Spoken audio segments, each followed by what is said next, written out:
This is exactly why your wax is breaking hair instead of pulling it cleanly from the root, and honestly, the fix is simpler than most people think. Today, we're going under the macro lens to break down the vertical pull technique in extreme close-up detail.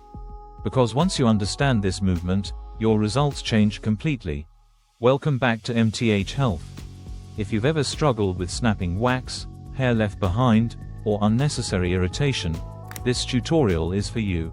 Everything starts with the consistency of your wax. You want it smooth, flexible, and easy to control. Think warm honey. Too hot, and the wax spreads too thin. Too cool, and it turns brittle before the pull. Watch how smoothly the spatula glides here. No dragging, no uneven pressure. Moving with control helps the wax wrap tightly around every single hair. And getting this layer right is the only way the vertical pull we're about to do will actually work. Now watch the edge carefully. This part matters more than people realize. You want a thicker rounded border, not a paper-thin edge. Thin wax cracks. Thicker wax stays flexible and removes more cleanly. Professional application isn't about moving faster. It's about applying with intention. Now here's where most beginners go wrong. Moving with control, they wait too long before creating the pull tab. Timing is everything. You want to create your grip while the wax still has flexibility. Becomes the launch point for the entire pull. And if the grip isn't solid, the removal usually isn't either.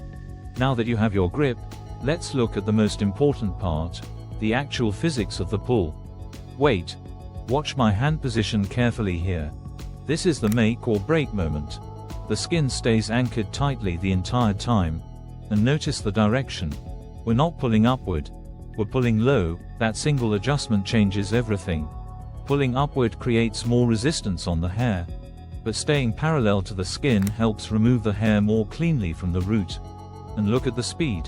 One quick controlled motion. No hesitation. No slow peeling. That's what helps reduce discomfort while improving the removal. Watch the wrist carefully. Small angle changes make a massive difference in results. And when the technique is correct, the skin looks smoother immediately after the pull. You'll also notice cleaner root removal on the wax strip itself. That's the difference between just removing hair and actually mastering the technique. If this close-up breakdown helped you, subscribe to MTH Health for more professional beauty education and advanced waxing tutorials.